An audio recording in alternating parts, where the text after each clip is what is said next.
오늘은 에스겔서 25장입니다. 에스겔서 25장. 지난번 1장부터 그 24장, 그러니까 처음 시작은 에스겔의 부르심이고요. 그 다음에 24장까지가 유다의 멸망, 길게 이렇게 유다의 멸망에 대해서 기록되어져 있습니다. 그런데 이제 25장부터는 이 주변 국가들, 그러니까 유다의 멸망을 보고 기뻐하고, 그러니까 그 박수치고 비난했고 이 사람들. 그러니까 하나님이, 여러분 중요한 건 유다의 멸망, 하나님이 사랑하는 백성인데 멸망시켜? 포로로 끌려가게 하셨어? 라고 하는데 그 일을 보고 기뻐하고 노래하고 그렇게 또 저주했던 그 사람들, 그 민족들을 하나님께서, 나라들을 멸망시키는 사건이 이제 오늘 25장부터 32장까지 이방 국가들을 심판하시는, 하나님은요 이스라엘만의 하나님이 아니라 세계의 하나님인 것을 말씀하시는 겁니다. 그래서 이 말씀을 보면서 하나님의 백성들을 몰라서 함부로 또 이렇게 비난하고 하는 그 벌이 얼마나 큰지 오늘 본문의 말씀을 통해서 알 수 있습니다. 자, 25장 1, 2절 함께 읽어보겠습니다. 1, 2절 시작. 여호와의 말씀이 또 내게 임하여 이르시되, 인자야 내 얼굴을 암몬 족속에게 돌리고 그들에게 애언하라. 지금까지는 어디에 애언했어요? 유다에게, 남유다에 예언했는데 이제 암몬. 여러분 암몬은 누구의 후손인가 기억이 나세요? 소돔과 고모라 땅이 멸망했을 때 아브라함의 조카 누구죠? 롯의 두 딸들이 아버지를 술 취하게 해서 어떻게 아버지하고 이렇게 하는데, 당시에 고대 사회에서 또 그 소돔 땅에서는 근친 상간이, 여러분, 그러니까 그 세상이 약이 간영할수록 무슨 일이 생겨지냐면 생식 욕구대로 사는 거예요.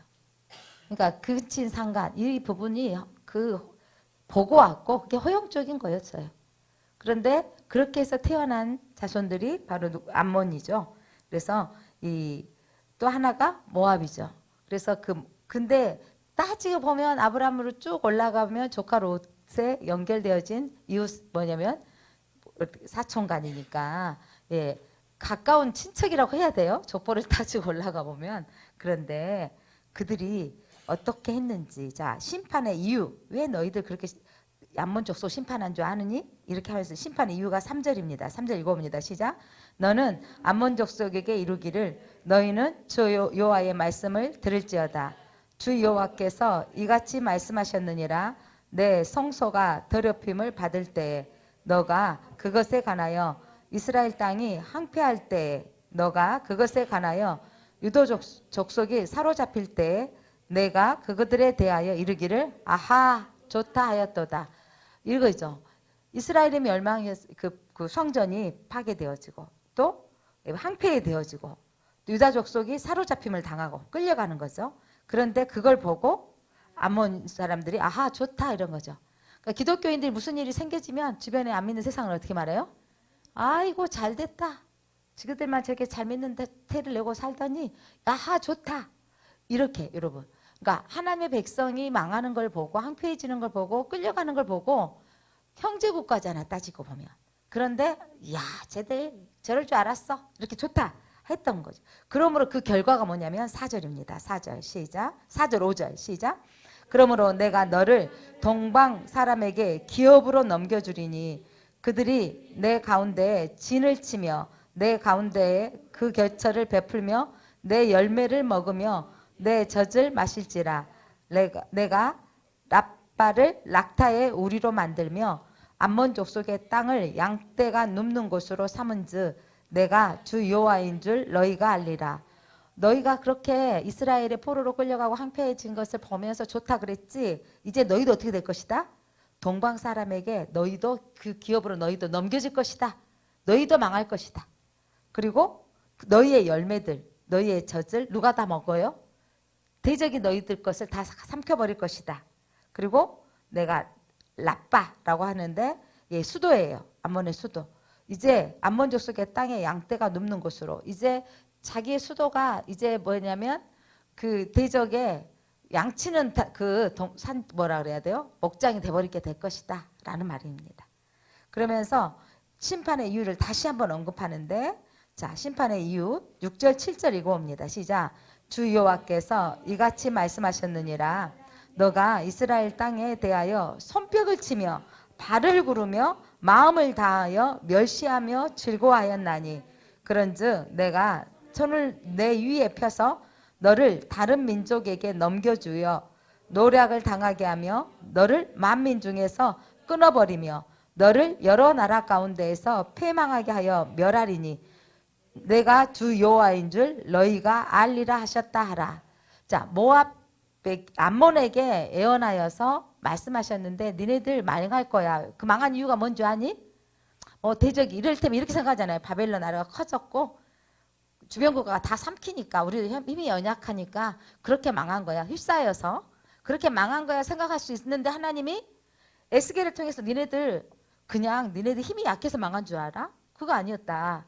남유다 이스라엘에게 망할 때 너희들 좋다 해갖고 손뼉을 치며 발을 구르며 하여간 남의 멸망이 나의 기쁨이요 이런 사람들이 있어요. 특별히 교회가 무슨 일이 생겨지면 그렇게 비난하고 막 즐거워하는 사람들 있죠. 근데 하나님께서 그들을 표명하게 하시면서 야 하나님 센데 이렇게 하게 된다는 거죠. 하나님이 진짜 요한데 라고 말씀. 그러니까 하나님께서 여러분 이스라엘에게도 피할 길을 주시는 것을 예언해 주셨다면 주변 국가에게도 망할 것을 예언해 주신 거예요. 하나님은 세계를 통치하신 하나님인 걸 믿으시기 바랍니다. 하나님은 이스라엘의 하나님이 아니라 온 땅의 하나님이에요. 그러니까 모세가 바로 앞에 갔을 때 히브리인의 하나님, 이스라엘의 하나님이 내 백성을 놓아주라. 이들로 하여금 하나님을 제사하도록 하나님께서 놓아주라고 하셨습니다. 라고 했을 때 야 여호와가 누구냐? 내가 하나님인데 이러면서 무시했거든요. 근데 하나님께서 그 무시로 인하여 바로의 집에 장자도 죽게 하고 온 땅에 어마어마한 심판이 임하는 거죠. 그래서 여러분 우리가 원수를 대적할 필요가 없어요. 그러니까 사람들이 몰라서 하나님 믿는 사람을 대적하는데 오늘 그러면서 자기들이 망하면서 진짜 하나님 살아계시네? 이렇게 알게 하실 거라는 겁니다. 자, 그 다음에 오늘 그 주변 국가에 이제 모압 조선입니다. 모압. 그때 롯의 또 딸과 함께 태어났던 그 후손들입니다. 자, 8절 심판. 모압의 심판 이유가 뭔지 8절 읽어봅니다. 시작. 주 여호와께서 이같이 말씀하셨느니라. 모압과 세일이 이르기를 유다 족속은 모든 이방과 다름이 없다 하도다. 야 유다 지네들 무슨 말이에요? 아이고 지네들 교회만 구원이 있다 그러고 우리는 용납 안 하잖아요. 종교다운지 우리는 받아들이지 않겠어? 자기 하나님이 특별하다고 하지만 별 볼 일 있어? 그도 안 되고 다 안 되네? 이렇게. 그러니까 이 말이 뭐냐? 모든 이방과 다름이 없다. 자기들은 특별한 선민이라고 그랬는데 자기들 또 망하네? 특별한 게 뭐 있어? 야 니네들 교회 다니는데 특별한 게 뭐 있어? 이런 거 있잖아요. 뭐 교회 다녔다 해서 뭐가 잘 됐어? 이 시대에 뭐가 다른 혜택을 받았어? 이런 말을 했다는 거예요. 이 말이. 그러므로 하나님께서 내리시는 그 심판이 뭐였냐면 9절, 10절, 11절 시작. 그러므로 내가 모압의 한편 그 나라야 국경에 있는 영화로운 성읍들을 베트여시못과 바알모온과 기럇다임을 열고 암몬 족속과 더불어 동방 사람에게 넘겨주어 기업을 삼게 할 것이라. 암몬 족속이 다시는 이방 가운데에서 기억되지 아니하게 하려니와 내가 모압에 벌을 내리리니 내가 주 여호와인 줄 너희가 알리라. 아멘. 하나님께서 이제 이 모압 족속을 다시는 기억되지 아니하도록 하나님께서 이들을 동방 사람에게 바벨론에게 넘겨주리라 이 말이에요. 그러니까 여러분 야 니네들 또 뭐 별거 있어? 교회 다닌다고 니네들이 하나님의 택한 백성이라고 선민이라고 별별 일 있어? 모두가 다 망하네 라고 했다는. 그래서 그들이 너희도 이방 가운데 어떻게 될 것이고 기억되지 아니하도록 하나님께서 사라지게 하실 거라는 거야. 그 사라지게 하심으로 말미암아 이때 또 뭘 알게 되는 거죠? 모압도 하나님이 여호와인 줄 하나님이 말씀하신 대로 돼버렸네? 이렇게. 여러분 하나님은요 하나님이 말씀하신 대로 되어지는 사건을 보면서 놀라는 거예요. 요즘 이제 우리가 뭐 독립운동 해서 8.15 강복이 일어난 게 아니잖아요. 우리가 어떻게 강복절이 생긴 거예요? 일본이 패망했기 때문에 우리는 되어진 거잖아요. 근데 그때 그 무렵 이 세계대전에 패망할 때 예, 유대인들이 여러분 세계의 경제력 그때도 갖고 있었다니까요. 그래서 성경 들고 가서 그때 독일이나 이거 뭐예요? 그 영국이 이렇게 막 연합국 세계, 그래서 미국 이러면서 유대인들이 돈을 가지고 있는 거예요. 무기 팔 수 있고 쓸 수 있는 게. 우리가 돈 줄 테니 뭐 해야 된다? 예전에 우리 땅이었다. 우리 조상들이 살던 땅이었다. 우리한테 돌려둬 이런 거예요. 그러니까 이 사람들이 무기를 살 수 있는 돈을 줘야 해결이 되니까 주기로 약속해 준 거 서명표 땅 찍고 야 그래서 열린 거예요. 그런데 사람들이 이 사람 이렇게 생각하게 야 그 후손들이 돈을 많이 벌어가지고 그 땅 샀네. 여러분 이렇게 사람들은 볼 수 있어요. 그런데 그 언약은 하나님께서 이미 언약하셨던 대로 너희들이 시온으로 돌아오리라. 사람들이 그때 깜짝 놀랐어요. 시온이 돌아오니까. 그때 한번 또 무슨 일이 일어났겠어요?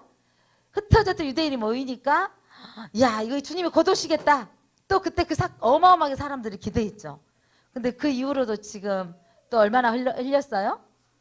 70몇 년 흘렸죠. 그런데 지금 이러면서 또 그런데 예 하나님께서 언약하셨던 이스라엘 사람들이 흩어져서 디아스포라로 흩어졌던 그들이 돌아올 것이라고 예언되어졌던 것이 성취되어지고 그런데 여러분 이스라엘은 돌아왔자 모압은 지금 사라져 버렸어요. 이런 일들을 보면서 야 하나님은 역사의 주관자다. 하나님은 세계를 통치하신 하나님이시다. 하나님은 이스라엘만의 하나님이 아니에요. 자 여러분 하나님은 우리 기독인의 하나님만이 아니에요. 아멘. 하나님 우리 기독인의만 하나님이 아니라 세계 온 땅을 통치하신 하나님이시라는 거. 그래서 여러분 예, 그 다음에 이제 에돔에 대해서 에돔은 누구의 후손들일까요? 에돔은 에서. 예, 에서는 누군가요? 야곱의 형이죠. 그래서 장자권을 배고플 때 그냥 아이고 뭐 그거 뭐 내가 입으로 판다고 되겠어?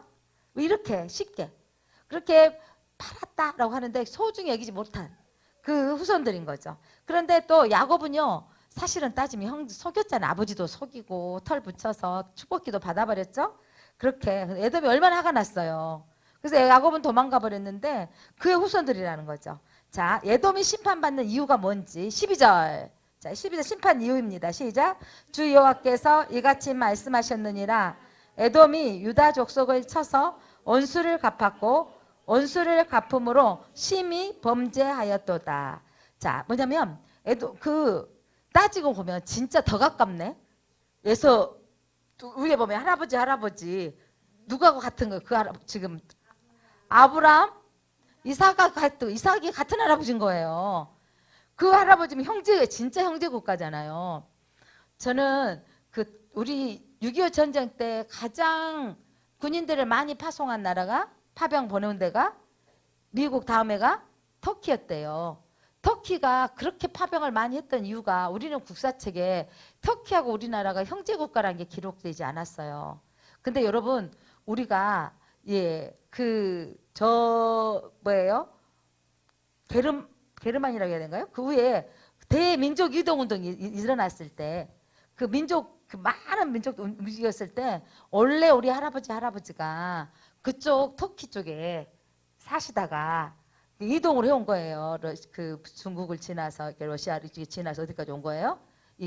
한국에까지 왔다. 근데 그거를 제가 누구한테 들었냐면 선교사님 그때 그 인터콥에서 제가 그 터키 갔잖아요. 그래서 그 바울의 선교지 이렇게 소아시아 탐사하면서 그래서 그 활동하면 그때 갔었는데 그 선교사님이 보통 선교사님들 자녀들을 그 국제학교를 보내는데 후원금이 많지 않아서 당신은 어디 학교를 보냈냐면 일반인 현지인들 학교를 보낸대요. 현지인 학교를 보내면 근데 거기서 국사책을 애들이 이제 터키어로 국사를 배우는데 그 민족 그 대이동이 있을 때 대륙의 이동이 있을 때 그때 이를테면 터키 자기가 생각해서 자기들은 큰아들 그리고 작은아들이 어디로 갔다고요? 네, 동방으로 이사 갔다. 이게 이제면 한반도. 그래서 터키는요 그 마음에 이런 마음이 있어요. 가장 유럽과 가까이 있는데 여러분 터키는 어디권에 속한지 아세요? 유럽 자기네들은 여기 15분 20분만 배 타면 유럽이잖아요. 그러니까 바울이 어디서 손들었다 그랬어요? 바울을 전도해 달라고 어디 손을 들어줬어요? 우리로 와서 도와주라. 생각이 안 나요? 저도 바울이 그 유럽에서 선두르고 나서 전도해 주라고 했을 때 그때 예 가기만 건너가면 유럽이라니까요. 마게도냐 선두르해 주라 오라 하는데 예 그때 못 갔잖아요. 터키는요 유럽 문화와 아시아 문화를 가지고 있는 사람들이에요.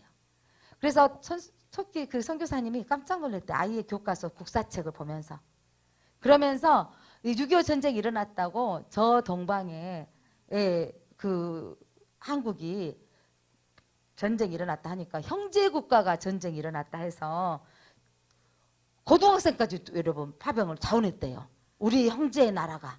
이래서 파병했다고. 그러니까 선교사님이 그거를 현지에서 선교지에 있었기 때문에 들었고 저희들도 그때 목회자들이 한 40여 명 참석했는데 그때 어머 이런 감동. 근데 우리는요 터키가 우리하고 형제국가라는 것은 이만큼도 생각도 안 하잖아요. 그랬는데 그래서 그냥 뭐냐면 6.25 전쟁 때 많이 파병해준 나라 해가지고 그래서 그들이 마음이 섭섭이가 많이 있었는데 그래도 그 터키가 우리는 형제국가로 생각하는데 우리가 그렇게 생각하지 않으니까 그렇게 섭섭했는데 그 2002년 월드컵 때 우리가 빨간 옷을 입어주면서 이 터키를 응원해줘가지고 마음이 많이 위로를 받았다네요. 저들이 드디어 알아봤다고. 쟤들이 우리를 알아봤다고. 근데 우리는 알아본 게 아니라 뭐 했냐면 6.25 파병 시대에 우리를 가장 많이 도와줬다. 이런 정도까지 역사가 거기까지예요. 6.25 사변. 근데 그들은 저 민족 이동이 그렇게 갔다고 봤다고 하시는데 근데 그렇게 형제국가가 전쟁에 터서 할 때 고등학생까지 그래서 어마어마하게 자원하면서 파병돼서 왔는데 여기에서는 여기도 할아버지 때 같은 좀 이삭의 후예들 아브라함의 후예들인데 이들이 물론 야곱이 장자권을 빼앗겼기 때문에 자기들은 지금 그 복을 누리지 못했다 이런 섭섭이가 있었겠죠. 근데 이들이요 그 아픔이 물론 있었겠지만 출애굽 당시에 에돔 땅을 지나가려고 했을 때 아이고 우리가 니네가 멀고 선도 안 될 것이다. 이 길만 지나가게 해달라. 또 통행료까지 내겠다. 모세가 그랬어요. 그래서 허락했어요? 허락하지 않았어요? 허락하지 않죠. 아픔이 크죠. 아픔이 커요. 그 상처가. 그랬고 또 그 예루살렘이 파괴될 때 심지어 누구를 도와야 되겠어요? 형제국가. 형제를 도와야 되는데 누구를 도왔더라? 바벨론을 도운 거예요. 야야 저기 도망간다. 저 도망가네 알려주기도 하고 도리어 그들을 도왔다고 성경에 기록됐다니까요. 그 일로 인하여서 그러니까 뭐냐면 너희가 에돔이 유다 족속을 쳐서 언수를 갚았고 언수를 갚음으로 심히 범죄하였도다. 유다가 지기를 원해서 언수를 갚아버린 거예요. 그렇게 그 언수를 갚은 일이 너희가 범죄가 된 거라는 거예요. 이렇게 해석하니까 좀 이해가 되죠? 13절 같이 봅니다. 그러므로 하나님께서 어떻게 하실 것이다? 주 여호와께서 이같이 말씀하셨느니라. 내가 내 손을 에돔 위에 펴서 사람과 짐승을 그 가운데에서 끊어 대만에서부터 항폐하게 하리니 드단까지 칼에 엎드려지리라. 여기서 대만 드다 하면 딱 눈치가 보이죠? 누구의 땅이다? 에돔의 땅이다. 남쪽에서 북쪽까지. 이 땅을 다 어떻게 하실 것이다? 항폐케 하실 것이다. 엎어버릴 것이다. 칼에. 전쟁에 너희들이 멸망할 것이다. 자, 14절. 내가 내 백성 이스라엘의 손으로 내 원수를 에돔에게 갚으리니 그들이 내 진노와 분노를 따라 에돔에 행한즉 내가 원수를 갚음인 줄 에돔이 알리라. 주 여호와의 말씀이니라. 그래서 원수는 누가 갚으신다고요? 하나님이. 우리 성경적으로는 우리가 원수 갚지 말고 하나님께 일러주라고요. 하나님이 저들이 저렇게 했어요. 올려주라고요. 하나님이 너희들을 이스라엘을 통해서 너희들이 멸망하게 될 건데 너희들 그렇게 하시는 것이 하나님됨을 알게 하시는 거예요. 자, 이제는 여러분 에돔. 그 다음에 이제 15절에서는 누구? 블레셋. 늘 블레셋은 여러분 그 동쪽이 아니라 서쪽가의 바닷가 쪽에 있으면서 끝까지 다 말하지 않았기 때문에 늘 공격해왔던 대상이에요. 그 대상 블레셋. 자, 주 여호와께서 블레셋은 어떻게 블레셋을 심판할 이유가 기록되어 있습니다. 15절 시작. 주 여호와께서 이와 같이 말씀하셨느니라. 블레셋 사람이 옛날부터 미워하여 멸시하는 마음으로 원수를 갚아 진멸하고자 하였도다. 블레셋 사람은 그들은 원주민이죠. 가나안 땅의 원주민이었어요. 가나안 땅의 원주민인데 여호수아가 이게 공격해서 다 멸하지 않고 남았던 그들이 이러면 늘 뭐냐면 유다를 북이스라엘을 뭐 이렇게 괴롭히는 거예요. 그렇게 괴롭혔던 거죠. 그래서 옛날부터 미워하여 멸시하는 마음. 그래서 원수를 자기네 땅을 쳐들어왔다 이걸로 인하여 그 갚으려고 했던 그 마음, 원수를 갚으려고 했던 그 마음 때문에 이제 그렇게 공격해 왔기 때문에 16절 이제 하나님께서 그들에게 하나님이 어떤 심판을 내리시는지 16절 17절 읽어봅니다. 시작. 그러므로 주 여호와께서 이같이 말씀하셨느니라. 내가 블레셋 사람 위에 손을 펴서 그렛 사람을 끊으며 해변에 남은 자를 진멸하되. 자, 서쪽 해변가에 사람들이 산다 그랬죠. 자, 그들의 사람들을 끊어버리고 해변에 남은 자까지 다 피해 있는 사람까지 진멸하실 거라는 거죠. 자, 그러면서 17절 분노의 책벌로 내 원수를 그들에게 크게 갚으리라. 내가 그들에게 원수를 갚은즉 내가 여호와인 줄 그들이 알리라 하시니라. 여러분 출애굽의 사건이 계속해서 하나님이 여호와인 줄 알게 하시리라. 이게 성경의 모토예요. 자, 여러분 그 대제국 안에 이스라엘은 항상 그 주변 국가의 속에서 가장 작은 약소 국가로 여러분 힘들게 살았다니까요. 이집트 문명이었을 때는 뭘로 살았어요? 포로로 사는 거예요. 여러분 세계 4대 제국 하면 뭐예요? 그 다음에 이제 아수르 제국. 그러니까 이집트 제국 때는 고대 시대에 포로로 그들이 처음에는 이민자였지만 그 포로가 아니라 노예로 살았고, 그 다음에 북이스라엘은 누구에 망했다 그랬어요? 아수르 제국에 북이스라엘 사람들이 끌려갔는데 그들이 했던 정책이 뭐였다고요? 혼합주의. 종교의 혼합과 사람들의 혼합시키려고 해가지고 강제로 북이스라엘 여자들을 데려가고 거기 남자들을 또 여기 데려다 와가지고 온통 혈통을 없애버리는 거예요. 그리고 혼혈족을 만들어서 아수리를 섬기도록 그렇게 되어졌기 때문에 여러분 사마리아 사람이 왜 사마리아 사람이냐면 싫어했냐면 신약성경에 여러분 북이스라엘의 수도가 어디라고요? 사마리아예요. 근데 사마리아의 특징이 뭐였다고요? 혼혈주의. 혼혈 정책으로 인해서 그들이 온통 모든 이방 사람들과 결혼을 하게 강제적으로 했기 때문에 혼혈족이 돼버렸고, 그래서 유대인들은 자기들은 유대인이다 이렇게 해가지고 싫어하고 그 땅을 지나가기도 싫어했다니까요. 그러니까 지나가기도 싫어했는데 여러분 예수님께서 사마리아 지역을 지나가시다 누굴 만났어요? 우물가의 여인. 사마리아의 우물가의 여인이 바로 사마리아에 살고 있는 여인이었는데, 근데 또 사마리아의 상징이 뭐였어요? 성적인 타락인데 대표성이죠. 여러분 예수님이 그 땅을 오신 건 그 사마리아 여인도 필요했지만 구원이었지만 이 성적으로 부패한 그 땅도 하나님은 예수님은 구원의 계획이 있다 이 말씀이에요. 그러니까 사마리아 그 여인의 한 사람은 전체 사마리아를 대표하기도 해요.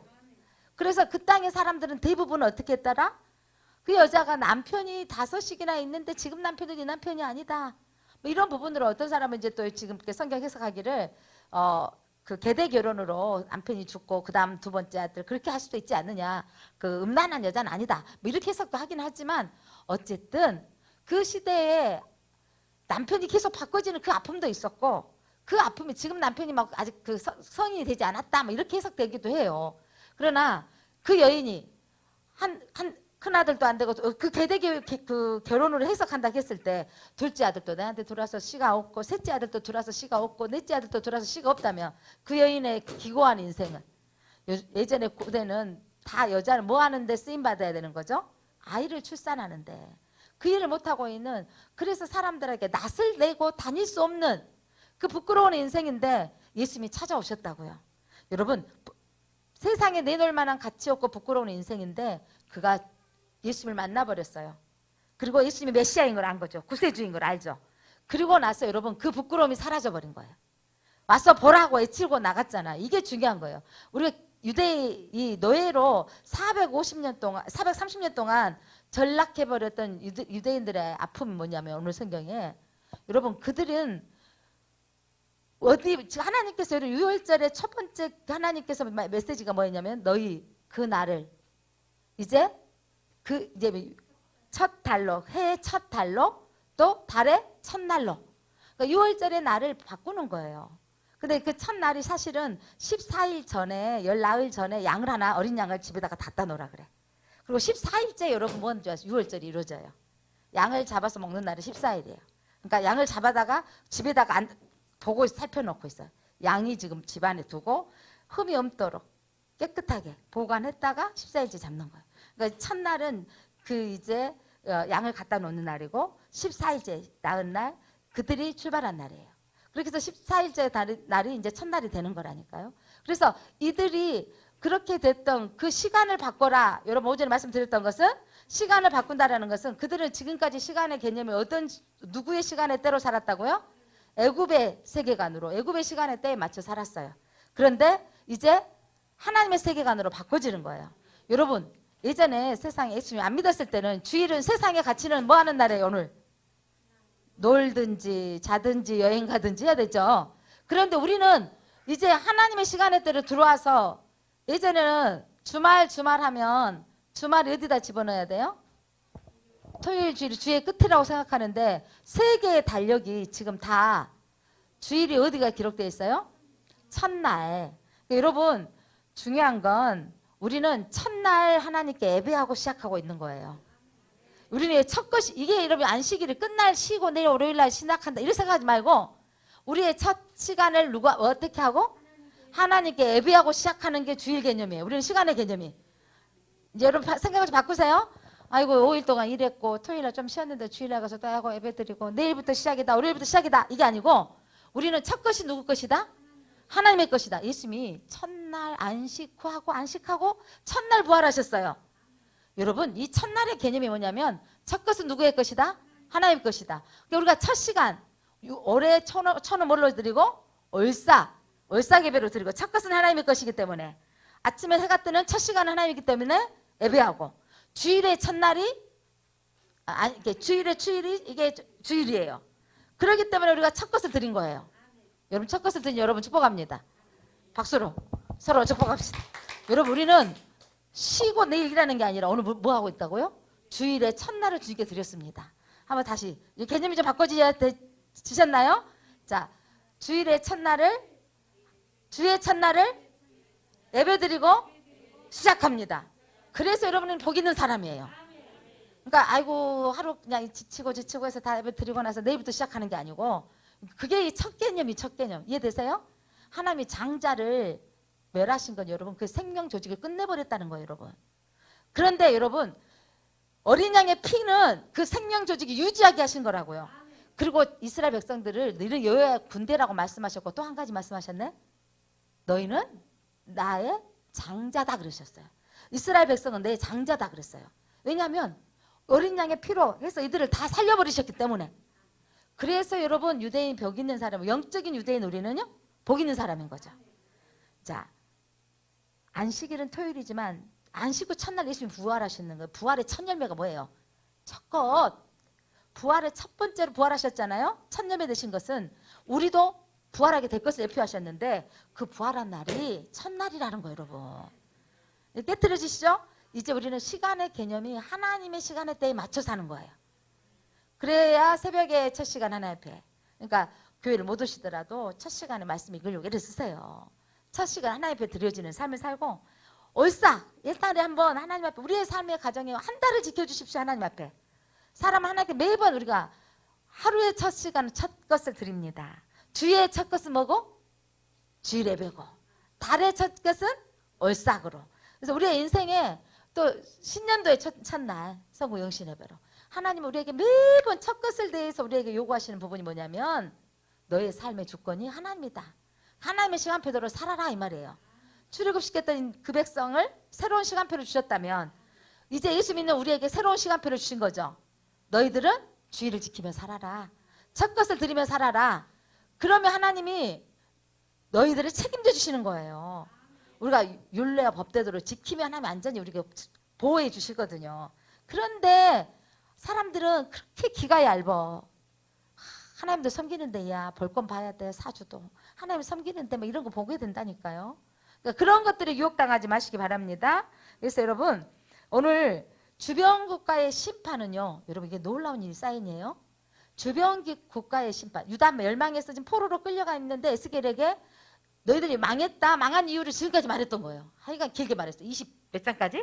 4장까지. 망한 이유, 왜 망했는 줄 아니? 왕도 타락했고 제사장도 타락했고 백성들도 타락했어. 우상을 섬겼어. 뿐만 아니라 그 신당들을 버리지 못하고 섬겼던 거야. 이러면서 내 타락한 이유를 알려주었는데 이제는 그래 망했는데, 자 주변 국가의 심판이요. 이거 뭐냐면 유다의 회복의 사인이에요. 주변 국가를 하나님께서 니네들 멸망한 거 기뻐했던 그들도 하나님 심판하시는 거야. 자, 이 속에는 그들의 심판에 주변 국가가 누가 속해 들어갈까요? 아수르도 속해 들어갈 것이고 바벨론도 속해 드는 거예요. 자, 주변 국가 이 삼켜먹었던 나중에 나와요. 바벨론. 하나님의 쓰임 받았지만 하나님께서 포로로 끌려갔지만 이 나라는 누구에게 또 삼킴바 되게 하시는 거죠?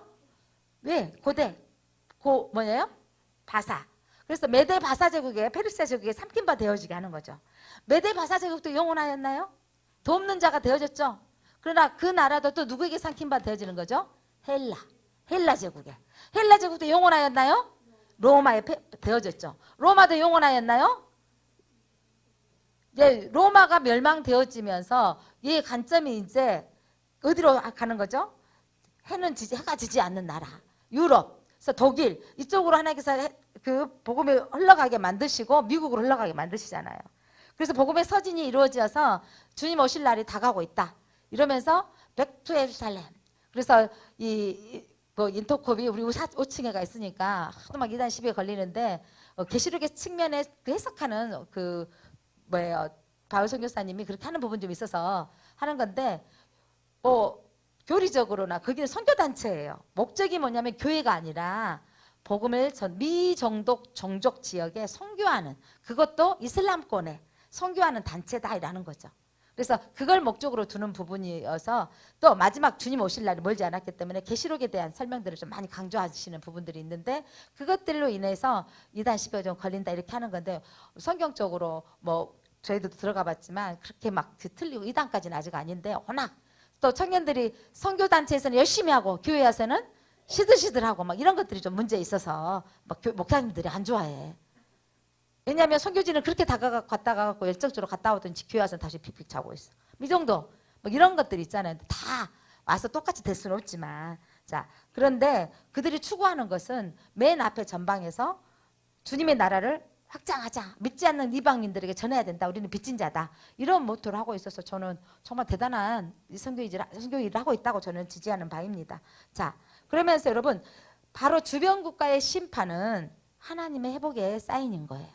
그래서 중요한 건 여러분 하나님의 나를 변화시키기 위해서 우리는 예전에는요 누구 변화시켜달라고 그랬어요?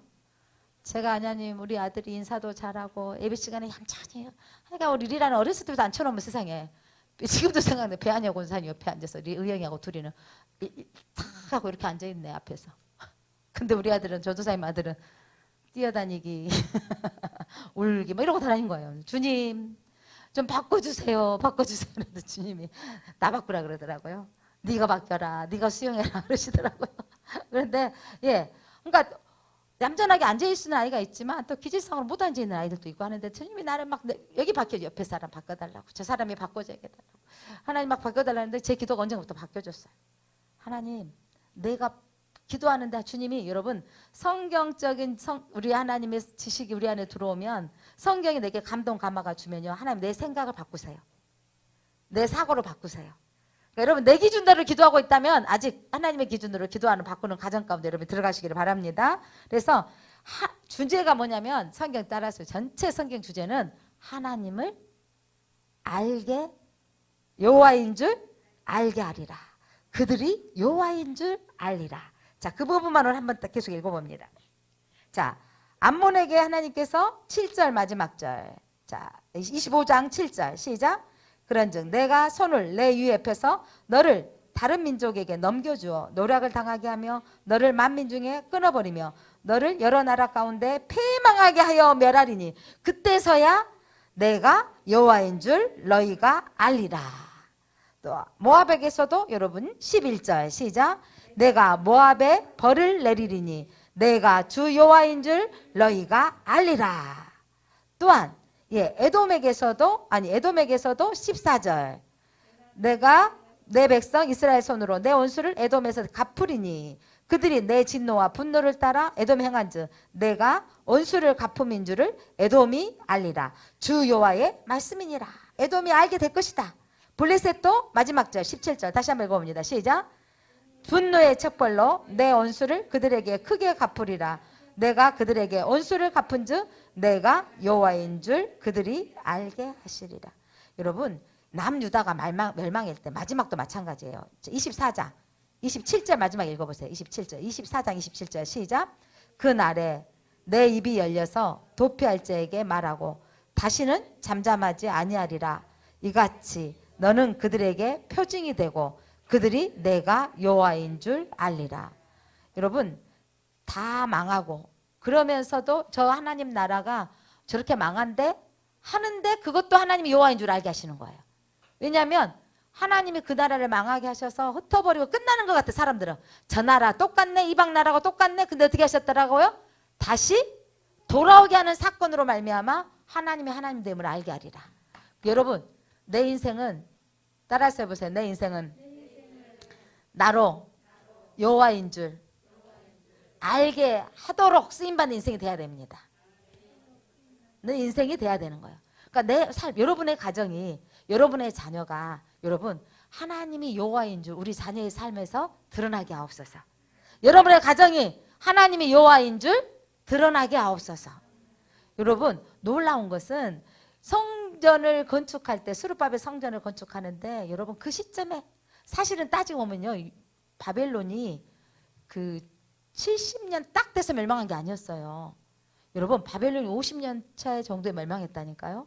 그런데 그러면 50년 만에 돼야 되는데 성전이 완성하는데 첫 번째 수르바벨 성전이 왔는데 그들이 눈물을 흘리고 통회하고 몇 장 쌓다가 학계가 책망하잖아요. 니네 집만 뭐냐면 완벽한 너희 집만 지으려고 새롭게 리모델링 하고 있느냐 해가지고 두 번째 때 완성이 됐는데 70년이나 무엇을 의미하냐면 성전이 완성된 해예요. 하나님은요 성전 중심의 신앙생활을 하기를 원하시는 거예요. 그래서 여러분 우리에게 성전 중심의 신앙이 되어지기를 원하는 거, 하나님의 성전이 회복되어지는 거, 그 시점이 70년인 거예요. 그러니까 여러분이 이 성경을 읽다 보면 정말 갈수록 하나님이 하나님인 것을 알 수밖에 없는 거죠. 그러면서 그 맛을 캐내는 맛이 묘미가 커진 겁니다. 그 맛을 알아가려면 맛을 봐야 맛을 알죠. 그래서 말씀을 읽어야 맛을 알아지는 거예요. 그 말씀을 읽고 우리가 함께 여러분이 읽었던 말씀이 목사로 통해서 여러분 제가 방금 해드린 이야기는 뭔만 했어요. 제가 여러분 왜 심판하셨나요? 그 결과 어떻게 됐습니까? 왜 심판한 이유는 무엇입니까? 모압을 심판한 이유? 그 결과 어떻게 됐습니까? 이렇게 문맥만 짚어가고 읽었어도 여러분이 어떤 효과가 나죠? 이때는 이해가 돼. 근데 한 달 뒤에 여기 다시 읽으면 이렇게 돼요. 근데 이게 한 10독 정도 되면 좀 이해가 좀 쉬워져요. 그러니까 최소한 10독은 앞으로 우리 교회는 계속 할 거예요. 1독씩. 10년 만이면 10독인데 2독가 5년이면 될 것 같고요. 좀 빠르면. 하나님 저는 이래요. 얼마나 제가 하나님 안에 안 살 것 같으면 지금 생각해보면 나를 빨리 부르신 이유가 있었다. 목회자가 아니면 이렇게 성경이 있겠어요? 여러분 아무리 피곤해도 내일 아침에 설교를 해야 될 사람은요 눈을 이러가면서 읽어요. 내일 아침에 봐야 되는데 어떻게 해요 하나님 이러면서 가요. 이래야 되는 건데 제가 이 직분 하나님 주신 게 지금이야 은혜가 되어집니다. 사랑하는 성도 여러분, 말씀이 우리에게 생명입니다. 그래서 이 주변 국가의 이 심판의 예언은요 역사의 주관자가 누구인 거는가요? 하나님이십니다. 하나님은 세계의 주관자이시고 이 모든 인류의 주관자이십니다. 우리의 구원의 하나님이 아니라 아직도 믿지 않는 이방인들까지 하나님 구원의 계획이 계십니다. 그래서 우리는 그 구원의 이 선에서 나로 이유로 예수님이 중보기도 생각나세요? 예수님의 중보기도 전도 나로 인하여 그러니까 내 제자를 통하여서 전도될 대상자를 예수님 기도했다니까요. 그를 통하여 내게로 돌아올 자를 위하여 하나님 예수님 기도하셨잖아요. 대리산 기도. 또 잊어버렸죠. 그러니까 예수님께서 내 제자를 통해서 전도되어져서 그를 통해서 또다시 전도될 그를 위해서 기도했다는 거예요. 예수님 우리를 위해서 중보하셨다고요. 그럼 나를 통해서 또 다른 사람이 전도되어지기를 주님은 지금도 중보하고 계시고, 우리가 그 일의 중보자의 열매를 맺도록 우리가 입술을 여는 게 우리의 사명입니다. 기도하겠습니다. 하나님 감사합니다. 남유다가 멸망해야 될 이유, 그리고 이제 25장부터 39장까지 이방 나라에 대한 심판에 대해서 하나님 말씀하시는데, 하나님은 역사의 주관자이십니다. 이방 나라에게서도 내가 여호와인 줄 너희가 알리라. 하나님이 하나님됨을 알기를 원하십니다. 하나님, 우리 개인의 삶을 통해서 하나님이 하나님이신 것을 믿게 해주셔서 감사합니다. 하나님, 우리 가정이 하나님됨을 여호와인 줄 드러나게 살게 하여 주옵소서. 하나님, 우리 제일장로교회가 하나님 이 땅 가운데 하나님의 교회인 것이 드러나게 하옵소서. 한국에 있는 교회들이 하나님이 하나님 되어짐을 드러내고 안 믿는 세상이 깨달아 알게 하여 주옵소서. 예수 그리스도의 이름으로 기도드립니다. 아멘.